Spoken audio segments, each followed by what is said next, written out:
Hey, what's up guys? I'm going to be giving you the final review of the iPhone 14 Pro Max. If you've been following my channel, you'll know that I did an unboxing of the 14 Pros and I made a video as to why I switched to the 14 Pro Max. However, after using this phone for about 2 months now, I'm going to tell you whether it is really worth it or if you're just blowing your money in the fire when trying to buy this phone. Make sure you stay tuned because I'm going to be going outside and showing you what it is like using it in person. But before we get to that, let's get into the design.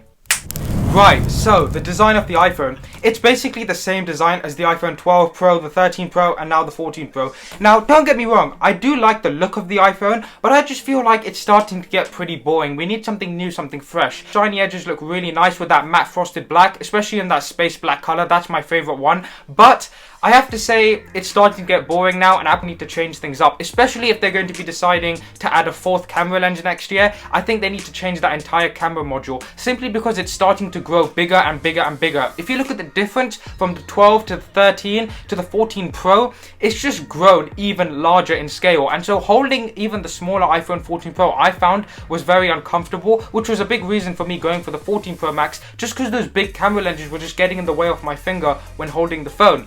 However, I do have to say, the dynamic island, the thing that separates the iPhone 14 Pro from all the other iPhones, when you leave apps, it grows, it shrinks, and as soon as you turn on the phone, everyone knows you have the 14 Pro, which is what I like. And that's what you want when you're buying a new phone. You want something that's visually different. However, it can be quite intrusive in the display. When you're watching YouTube videos and you have those very thin kind of black bars on the side, with the notch, you never used to notice it, right? Because it used to blend in with the black bars. However, because the dynamic island is slightly lower down on the display, it gets in the way of your videos and it sort of pushes ever so slightly through those black bars into the actual screen. And that's really, really distracting for me. I hate it. I think it just ruins the entire experience of watching anything on your phone. And the only sort of response to that would be making your videos in a regular 16:9 aspect ratio, but it means you can't have those nice wide videos anymore. Even if you zoom to fill, the dynamic island looks weird. It looks like a sort of like a spot on the side of the screen rather than just something that goes with the bezel. It still is a very cool feature and I would still pick it over the notch simply because it looks more modern, more futuristic.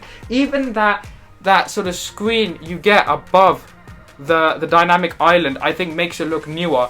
Now that we've spoken about the design, we have to talk about the cameras. However, I'm not going to do that here. We're going to go outside and check them out. Okay guys, so we're here outdoors testing out the cameras in real day situations. I thought coming outside would be better since you guys are going to be using the phone outdoors, taking pictures in daylight. We've got really nice buildings behind us. We've got the Christmas tree over there. It's freezing outside. But right now I'm going to test out the wide angle lens, then the telephoto and the ultra wide, and show you how to get really good images on this phone and whether it is really an upgrade. But first we've got to look at that main wide angle lens. Let's check it out.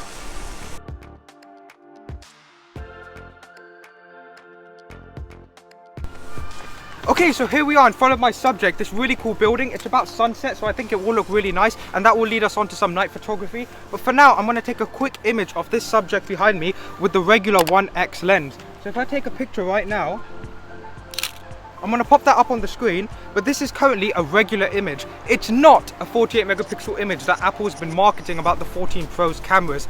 That is because in order to get 48 megapixels, you have to go back to your camera and enable Pro RAW images. When you enable that, that's when you get the full 48 megapixels. So if I now take a picture as a Pro RAW image, you can see that it basically looks the same. There's hardly any difference. I would say you get a little bit more dynamic range in the clouds, but you can hardly tell.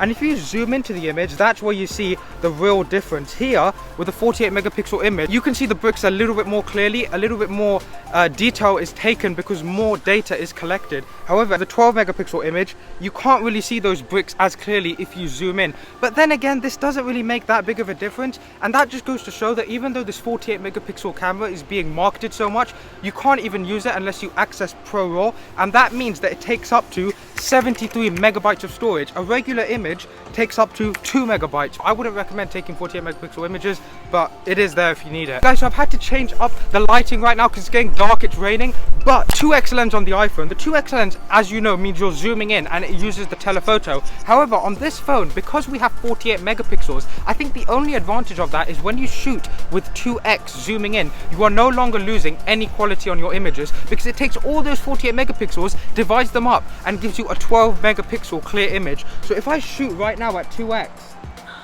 you can see the image basically remains just as clear as you would with the 1x lens, which I love. So that's basically the 2x lens. The 3x, however, is where the telephoto comes into play.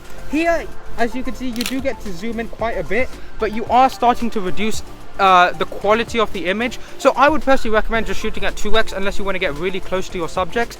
But apart from that, those are mainly the only improvements to the camera. The ultra wide has definitely got better when it comes to lighting. So if I shoot in the ultra wide lens, you can see I'm picking up a lot more dynamic range in the clouds. It's a lot clearer. Ultra wide not only gives you super wide shots, as you can see, however, on this year's iPhone, it retains so much more detail simply because the camera is, the lens, or I should say, is so much bigger, allowing in more light. So those are the cameras, a little bit of an upgrade. Nothing too fancy with the 48 megapixels, apart from 2x being clearer.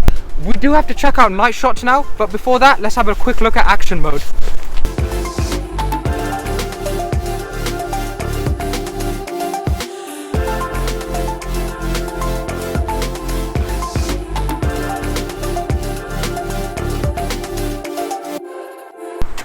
Okay, so I've been running for ages now. It's literally pitch black dark nearly, but I have to say, action mode for me I thought was okay, but the quality just isn't that great. So if you got someone with a steady hand, probably use them to shoot regular video, but you guys can be the judge of that in the comments. Now I want to quickly show you guys macro photography. This was a feature in the 13 Pro as well, but on this phone I think it is slightly better. So there I have the floor, and you can see there's these really tiny little stones, you can hardly see them, but if I go really close with my iPhone, extremely close, it switches angles. You can see every little intricate detail on the floor, and if you point it down right now, it's so tiny you can hardly see it, but on this little image right here, look how much detail there is. It's crazy. I can do the same with my t-shirt. Here you can hardly even see the fibers and the thread and all of that, but if I go super close, you guys can see on this photo that I'm showing you right now, you can basically count every single thread. So that's just a small feature I thought I'd show you. It's really cool, it's really fun to show a lot of people. It doesn't serve too much of a purpose, but it does look really cool. But now, since it's dark, there's a really nice Christmas tree waiting for me over there, so let's check out some night photography. Let's get into it. Okay guys, so I'm actually filming this in cinematic mode on the 14 Pro. Hopefully it looks good, but behind me I got some really nice subjects like the Christmas tree, the water, which is probably going to go off in any second, ruining the audio. So all I'm going to do now is take some really nice night shots with the 14 Pro, having a look at what nighttime photography is like and if it is a big improvement. So without further ado, let's get into it.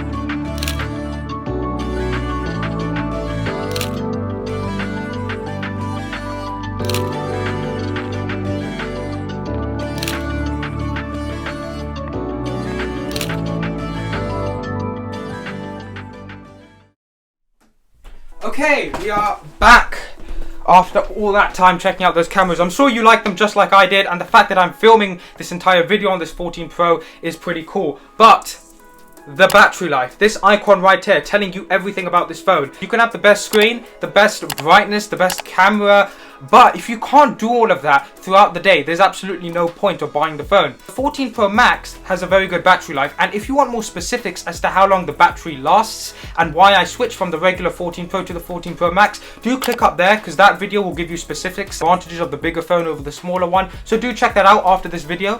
But if I was to very quickly sum it up, the 14 Pro Max usually gets me throughout the day. Usually I go to university, I come back. It basically lasts me around 7 hours, which is a lot of time. The most I've drained it to is about 20%, 25%. Never really gotten low battery, which is quite cool. It is a little bit less than the 13 Pro Max simply because of that horrendous always on display, which we'll get to in a sec. The regular 14 Pro is kind of hopeless for me. It was around 4 hours and 45 minutes most I was getting on that phone, maybe 5 hours. So battery life on the Max is definitely better than the regular one. Now, the always on display, I don't like it because it gets incredibly bright. Right now, it's turned off. This is the always on display and it looks like the screen is on. It looks like it's on at a very dim brightness, and the fact that I can always see my notifications coming in makes it more of a distraction. Especially at night when you want to use this as a little clock to check the time. It's so bright that I just have to turn it off. It's very distracting. It's not nice at all. I've heard that there's an update coming out maybe where you could dim the screen or make it completely black, just showing the clock, which I think would be perfect. Okay, the big question, should you upgrade to the 14 Pro?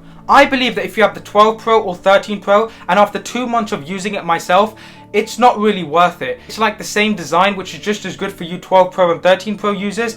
Next year, Apple may even add a 4th camera lens to the iPhone 15 Pro, maybe a periscope lens. So Apple might even change the entire camera module design on the back, which not only will be exciting, but make the phone look even more new. At least the 15 might look a bit more futuristic. On the flip side, phones aren't really getting big changes anymore every single year, and so it might not be worth it. If you want the 14 Pro, I think you should just go for it. It's a great phone. Again, the dynamic island is something that's here to stay now. Apple has been marketing that thing like crazy. So next year, I don't think we're going to see any changes to the front of the display when it comes to that dynamic island. It's not going to get smaller or anything. So if you want it, go for it. It will look like a brand new modern iPhone because notches are gone. Dynamic island is here to stay. So at least you're in that dynamic island world.